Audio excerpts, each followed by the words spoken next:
आपकी हेल्प किए जा रहे हैं, तो आप बताएंगे कौन कौन लोग जो हैं आपकी हेल्प कर रहे हैं। आपके घर जो सिंगिंग के नीचे आए हुए हैं कल, तो यहाँ पर अब एक टीम पहुंची है और उनके द्वारा आपकी जो हेल्प की जा रही है, आप क्या कहेंगे उनके लिए? सर मैं इनका शुक्रिया अदा करता हूँ। ये टीम जो हमारे पास पहुंची थी, हम जैसा हमने अर्जेंट फ़ोन किया तो रात को ये हमारे पास पहुंच गए। अब इस वक्त इन्होंने ये पूरा सामान तरपालें जो भी हमें राशन पानी जो भी हमें दे रहे हैं, तो मैं तहे दिल से इनका शुक्रिया अदा करना चाहता हूँ।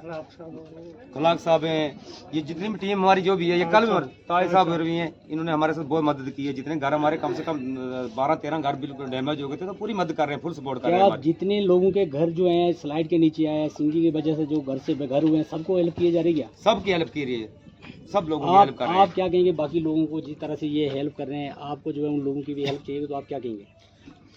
जो ये हेल्प कर रहे हैं बाकी लोगों को बोलते हैं, जिनको भी जिस चीज़ को भी हिस्सा देना, जिसको भी मौका लगाना, इसी चीज़ में मौका है आप लोगों का हेल्प करना। एडमिनिस्ट्रेशन आपकी वीडियो को देख रही है, क्या कहेंगे आप एडमिनिस्ट्रेशन को कि उनसे हेल्प आपको चाहिए?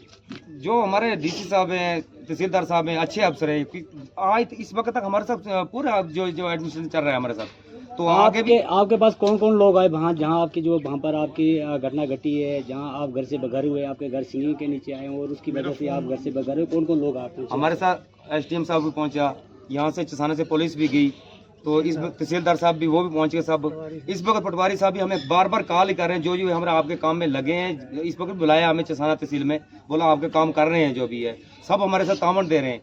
तो हम अपील करते हैं DC साहब को भी, जिन लोगों को आपने वोट देकर बनाया है वो लोग पहुंचे आपके पास? अभी तक हमने देखा नहीं बोर्ड वाला कोई भी। MLA आया आपके पास? हमें मिला फोन आया कोई उसका? कोई हमें किसी को फोन भी नहीं हमें। तो आपके DC से बात हुई? ना DC साहब से बात नहीं हुई हमारी।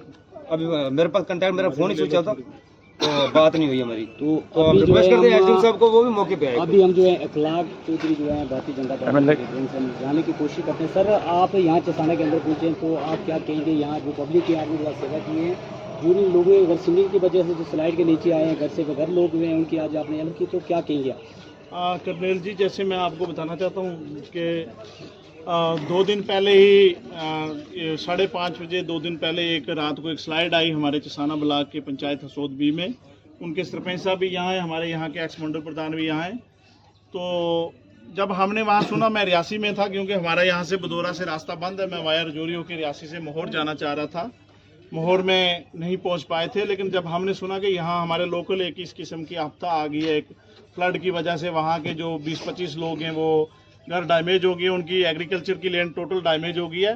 तो मैं वहाँ से वापस आया और हमने मुनासिब समझा कि हमें इस वक्त सामने आके अपनी तरफ से इन लोगों की ज़्यादा तो हम कुछ नहीं कर सकते हैं, थोड़ी बहुत इनकी मदद कर सकते हैं कि इनको कम से कम इनको थोड़ा बहुत राशन दिया जाए। राशन किट एक तैयार करके दी हमने तरफ से, एक तरपाल टेंट टाइप की एक इशू की। और हमारे साथ दूसरी ये जो टीम है यहाँ पे गूल गुलाबगढ़ वेलफेयर ट्रस्ट, और उन्होंने भी आज हमारे साथ यहाँ पे उन्होंने भी एक इनको राशन किट प्रोवाइड की यहाँ। इसके लिए मैं सबसे रिक्वेस्ट करता हूँ कि सब लोग आए सामने, हम किसी पे यहाँ उंगली नहीं उठाएंगे, क्योंकि यहाँ रास्ता बंद है, वहाँ से पहुँचना बड़ा मुश्किल है, बदौरा क्लोज है। लेकिन मेरी आपके इस वीडियो के माध्यम से सब लोगों से, चसाना तहसील के लोगों से, जो हस्ब तौफीक लोग हैं, सरमायादार लोग हैं, वो सामने आए। ऐसे मौके पे सबको सामने आना चाहिए। बाकी मैंने सुना है कि एडमिनिस्ट्रेशन ने भी इनके लिए कुछ ना कुछ सहायता के लिए सामान मंगाया है। अब क्या है अब उससे भी हम बात करेंगे। और हमारी सबसे ज़्यादा हुकूमत से और एडमिनिस्ट्रेशन से ये अपील रहेगी कि ये लोग बिल्कुल बेघर हो चुके हैं, इनकी एग्रीकल्चर लैंड ख़त्म हो चुकी है, इनके घर डैमेज हो गए, इनको फ़ौरन रिहेबिलिटेट किया जाए, ताकि इनको कहीं ना कहीं सरकार में या किसी जगह इनको 10-10, 15 कनाल जगह अलाट की जाए रहने के लिए, और वहाँ पे घर बना के, अगर आप कहें कि इनको 5 मरले का प्लाट देंगे या इनको वहाँ 1 कमरे का घर बना के दे देंगे, तो ये लोग कैसे, ये तो सारे लोग गरीब लोग हैं, यहाँ कोई इतना बड़ा सरमायादार तो है नहीं है जो आगे चल पाएगा। या तो फिर इनको जैसे माइग्रेंट लोगों को 10-15 हज़ार रुपया एक रिलीफ दी जाती है, वैसे इनको महीना से महीने इन लोगों की एक लिस्ट तैयार करके गवर्नमेंट को, यहाँ पे जो हमारी इस वक्त जम्मू कश्मीर में गवर्नमेंट है, उनको इनको कम से कम 10-15 हज़ार रुपया मंथली रिलीफ दी जाए और इनको कहीं परमानेंट सेटल किया जाए। ये लोग घर से बेघर हो गए। हमारे खासकर सब डिवीज़न मोहर में आप देख रहे हो पिछले दिनों से बहुत तबाही हो चुकी है। वो मोहर हो का जमसलान एरिया है, साड़ एरिया, और पिछले 2 दिन पहले से हमारा यहाँ का जो हसोद है, हसोद में भी तबाही हुई है। यहाँ की जो अफेक्टेड की आप बात करो, हमने तो यहाँ 15-20 फैमिलियों की मदद की है, लेकिन उसकी जद में जो साइड भी लोग आ रहे हैं जिनको नुकसान होना है, आप बाखूबी जानते हो, वो काफ़ी सारी फैमिलियाँ हैं। इस पर एडमिनिस्ट्रेशन को जल्दी से जल्दी कोई क्विकली एक्शन करके इन लोगों की अभी तो इनको टेम्परेरी जो है रिहेबिलिटेट करना चाहिए, उनको सेफ मकामात पे रख के, और बाकी आगे इनका परमानेंट हल होना चाहिए। कुछ ऐसे लोग हैं जो अभी लोगों की हेल्प करने के बावजूद जो है पॉलिटिकल लीडर कुछ आते हैं अपनी रोटियां सेकने के लिए और फोटो बनाकर चला जाते हैं, गरीब जनता भाई के भाई उनकी हेल्प नहीं कर रहे हैं। अभी यहाँ के जो इन गरीब जनता ने जो एक नुमाइंदे बनाया, इंजीनियर खुर्शीद मिले बनाया, अभी तक वहाँ पहुँचाने, क्योंकि यहाँ से बोर्ड जो है काफ़ी तादाद भी उसको गए हैं। जनता जो है घर से बगैर लोग जो जंगलों में रह रहे हैं, क्या उनका फर्ज नहीं बनता यहाँ के, उनको क्या कहेंगे आप? अनिल जी, मैं आपसे गुजारिश करूंगा, क्योंकि इस वक्त ये अल्लाह की तरफ से कहर है, ये ना तो किसी पॉलिटिकल पार्टी की तरफ से है ना किसी इंसान की तरफ से है, तो किसी पे टिप्पणी करना या उंगली उठाना मुझे लगता है मुनासिब नहीं होगा। वो भी अपने लेवल पे जहाँ तक उनको जो हो रहा है मुझे लगता है कर रहे होंगे। यहाँ का जो ना पहुँचने का कारण है मुझे लगता है कि वो ये जो हमारा बदौरा बांधा है इस वक्त, क्योंकि सियासत की कोई बात नहीं करेंगे, ना सियासत करनी चाहिए। इस वक्त हम सबको मिलके अल्लाह ताला से, भगवान से दुआ करनी चाहिए कि हमें महफूज रखे, बचा के रखे इस किस्म के हालात से। अगर कहीं ऐसा हादसा होता है तो चिसाना तहसील की 26 पंचायतों के लोगों से मेरी गुजारिश है कि आप सरमायादार लोग सामने आके गरीब लोगों की मदद करें। क्या डीसी रियासत से लोग काफी नाराज है, वो घर से नहीं निकल रहे, लोगों के जनता के दोबारा बताया जा रहा है कि एसी रूम से बाहर क्यों नहीं आ रहे हैं। हाँ, एडमिनिस्ट्रेशन की जहाँ तक आपने बात की, क्योंकि मैं भी पिछले दिनों बारिशों से बदौरा बंद होने की वजह से मोहर नहीं पहुंच पाया, लेकिन मोहर के लोगों की बिल्कुल जनमन नाराजगी है वो एडमिनिस्ट्रेशन से, क्योंकि वो डिस्ट्रिक्ट मजिस्ट्रेट है, उसको इमीडिएटली वहाँ के लोगों को रेस्क्यू करवाना चाहिए। यहाँ SDRF की टीमें होनी चाहिए, NDRF होना चाहिए। यहाँ देखो, कभी यहाँ कोई SDRF की टीम निकाल, शायद पुलिस पहुंची इनके पास या रेवेन्यू के लोग पहुंचे। एडमिनिस्ट्रेशन को थोड़ा सीरियस होना चाहिए इस मसले में। डीसी मैडम को अगर वो खुद नहीं पहुंच सकती तो उनका कम से कम फील्ड स्टाफ को एक्टिव रखना चाहिए। बाकी SDM साहब, सर आपकी बात हुई डीसी से? SDM साहब मोहर, हाँ डीसी से तो हमारी जो मोहर का मसला उनमें बात हुई नहीं सर, इस वाले में जो इस बारे में मेरी SDM साहब से उसी टाइम बात हुई थी। उन्होंने कहा मैं तहसीलदार चसाना के साथ कांटेक्ट में हूँ और वो अपनी टीम भेज रही है और पुलिस भी वहाँ पे इन लोगों को रेस्क्यू कर ली है। तो सर SDRF NDRF सर ये SDRF NDRF का मैं हुकूमत से भी चाहता हूँ और उनके जो कंसर्निंग डिपार्टमेंट है कि यहाँ एक कंपोनेंट मोहर या चसाना में SDRF या NDRF के कंपोनेंट यहाँ होना चाहिए। मोहर में हो या चसाना में रहे तो चसाना का ये देखो SDRF NDRF को डिस्ट्रिक्ट सर ये तो सेंटर है चसाना में, रजौरी कोटरंका तक कवर कर सकती है, एक सेंटर प्लेस है, यहाँ बिल्कुल होना जरूरी है। ये हिली एरिया, पहाड़ी एरिया, यहाँ पे कभी भी कोई भी मुसीबत आ सकती है। सर आपका जो अभी बदौरा में बंद है इसके बारे में कुछ बातचीत हुई? बदौरा के बारे में मैं आपको कहूँ, मैंने पिछले हफ्ते एक नेशनल टीवी चैनल को भी उसमें इंटरव्यू दिया था कि यहाँ पे एडमिनिस्ट्रेशन को सीरियस होना पड़ेगा।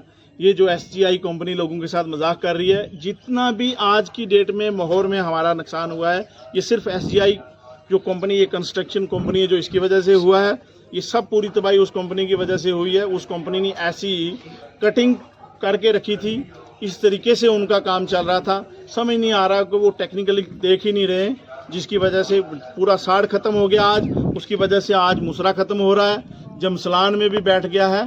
मुझे लगता है कि जिस हिसाब से ये कंपनी काम कर रही है तो इस इलाके सर इसमें तो BRO की भी गलती है ना, BRO तो कुछ कर नहीं पा रही है सर, इसमें BRO की भी गलती है ना, BRO कुछ कर नहीं पा रही। BRO की तो है ही है, मैन तो क्लाइंट BRO है ना। BRO अगर देखो जो क्लाइंट BRO है वो कुछ कर नहीं पा रही, क्योंकि अगर वो कुछ बोलेगी तो कंपनी कुछ करेगी यार। BRO की तो है ही है, BRO की तो है, लेकिन उसके साथ साथ जो ये कंस्ट्रक्शन कंपनी सब जिन्होंने आगे लिया हुआ SGI ने, इन्होंने भी पता नहीं किस किस को दे के रखा। आप सबलेट पे आगे जो लोग तबाही करके लोगों की रखे हैं, लिहाजा हम हुकूमत से कहेंगे यहाँ की जो उमर अब्दुल्ला सरकार है कि इन लोगों को खींचा जाए।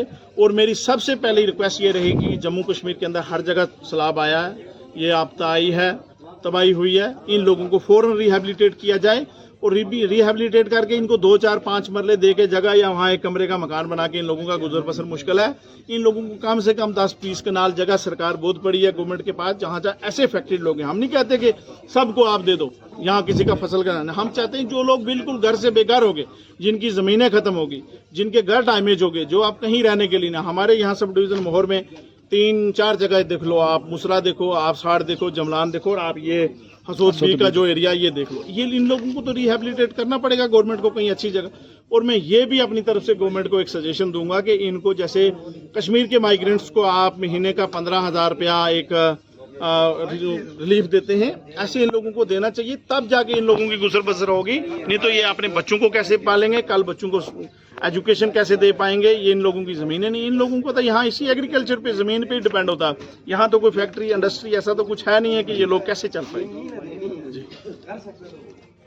तो सर ये आप गुलाबगढ़ वेलफेयर ट्रस्ट से हो, तो आपने कितना लोगों के लिए मतलब कितना ये पूरा इंतज़ाम किया है, कितने लोगों का आपके पास इंतज़ाम है? हमने तो कम से कम इस वक्त 14-15 फैमिली को भी राशन डिस्ट्रीब्यूट कर दिया। और आपके साथ कोई हेल्प में आ रहा है या नहीं आ रहा है? काफ़ी लोग हैं, दोस्तों हमारा टीम का है। आप मीडिया वाले आए हो, हमारी एक रिक्वेस्ट है जी। देखो जितना काम हमारा जो चसाना का तहसीलदार कर रहा है जी, इतना डीसी साहब नहीं कर रहे हैं। हमारी ये रिक्वेस्ट है। डीसी तो सोया है ना। मैंने परसों एक बंदे से नंबर मांगा डीसी साहब का, जी। बोलती वो डीसी नंबर किसी को देती नहीं है। फिर डीसी हमारे डिस्ट्रिक्ट में आया क्यों जब वो तहसीलदार डीसी का काम कर रहा तो है? नहीं इतना बड़ा नुकसान हो गया, देखो मैं वहाँ क्यों मैं नहीं? रिक्वेस्ट करता हूँ सरकार से, जो रियासी की डीसी है वो नंबर किसी को नंबर हमें इमरजेंसी में नंबर हर अफसर का चाहिए। देखो इसमें हम स्लाइड में क्या होता है, तहसीलदार हमारा डीसी का काम कर रहा है बराबर। मैं शुक्रिया अदा करता हूँ तहसीलदार साहब का, ऐसा अफसर हमारे चसाने में जो हमें तहसीलदार मिला है, तो आज तक हमने ऐसा तहसीलदार कोई नहीं देखा। क्योंकि वो रात के 12 बजे भी हमें फोन कर रहा है, आज भी फोन कर रहा है रात के 12 बजे, बोला कोई भी प्रॉब्लम आएगी आप हमारे कांटेक्ट में रहो।